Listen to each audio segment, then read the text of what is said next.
आपके भाग्य में कोई संपत्ति नहीं है और परमात्मा आवश्यक समझते हैं कि इस बच्चे को इतना तो अवश्य चाहिए, तो वो भी आपको अवश्य देंगे। लेकिन आपको इतना नहीं देंगे, इतनी संपत्ति नहीं देंगे, इतना धन नहीं देंगे कि वो आपकी जान का शत्रु बन जाए। आपको कथा सुनाई थी कि एक नरसिंह नाम के एक मेहता सेठ थे।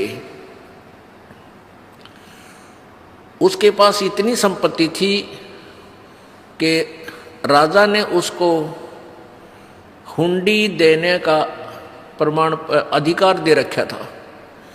हुंडी का अर्थ होता है जैसे बैंक होते हैं ना, बैंक, और बैंक में ड्राफ्ट बनवाए जाते हैं, तो ड्राफ्ट के पैसे जमा करा दो उस बैंक में, वो बैंक आपको कागज बना के दे देगा, आपको दूसरे बैंक में उस ड्राफ्ट के पैसे मिल जाएंगे।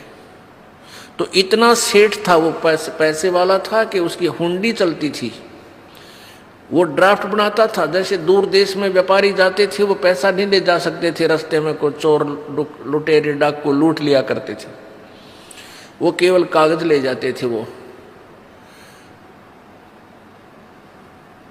परमात्मा ने देखा कि वो कंजूस। एक और खास बात है, जितना जिसके पास धन ज्यादा होता चला जाएगा वो उतना ही कंजूस हो जाएगा, वो दान नहीं कर सकता। और दान करेगा तो लोग दिखावा, दुनिया में दिखाने की खातिर थोड़ा बहुत कितना भंडारा भंडूरा कर दिया, कितना मंदिर में दे दिए 20-30 हजार, वो बाढ़ में जाएंगे। क्यों? वो कहते हैं गुरु बिन माला फेरते, गुरु बिन देते दान, और गुरु बिन दोनों निष्फल हैं, चाहे पूछो वेद पुराण। तो कहने का भाव यह कि परमात्मा ने उस नरसिंह जी के जो गले में वो झाड़ था, उसका दुश्मन था वो माया, वो सारी माया का दान करवाया और उस प्यारी आत्मा ने अपना सारा हिसाब लगा लिया और समर्पण कर दिया परमात्मा पे।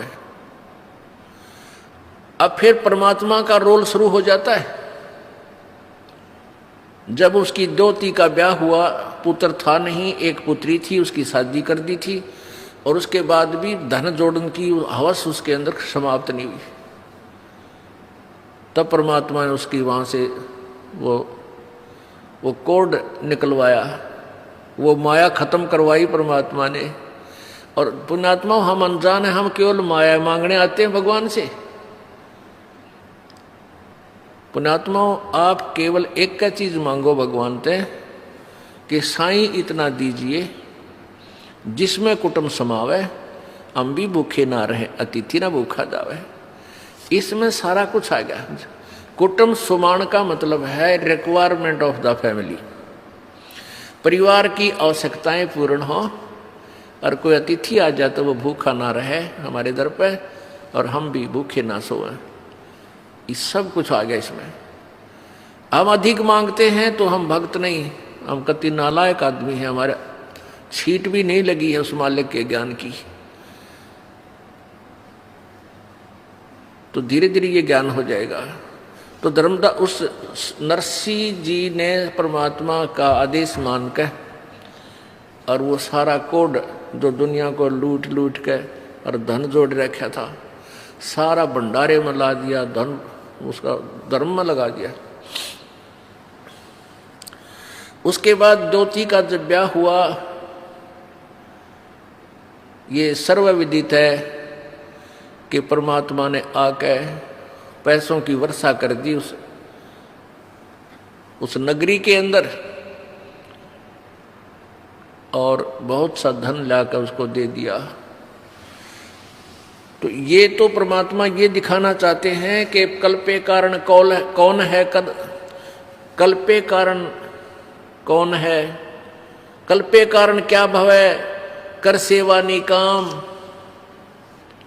और मन इच्छा फल देऊंगा जो पड़े मेरे ते काम।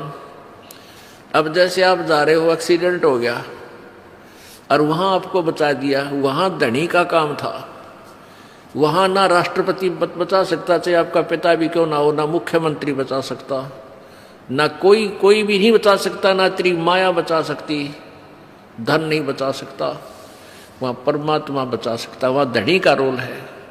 कल्पे कारण कौन है कर सेवा निकाम, के बगैर किसी मनोकामना के तो पूजा कर मालिक की, और मन इच्छा फल देवेगा जो पड़े धनी ते काम, धनी तो वहाँ धनी का काम होता है। हम परमात्मा के विधान को, परमात्मा की परिभाषा को भूल चुके हैं, इसलिए हम स्वयं ही माया जोड़ जोड़ के दुनिया ने लूट लाट के 2 के 20 बना के हम सेठ बनना चाहते हैं। 7 जन्म नहीं बन सकते, ये भूल है आपका।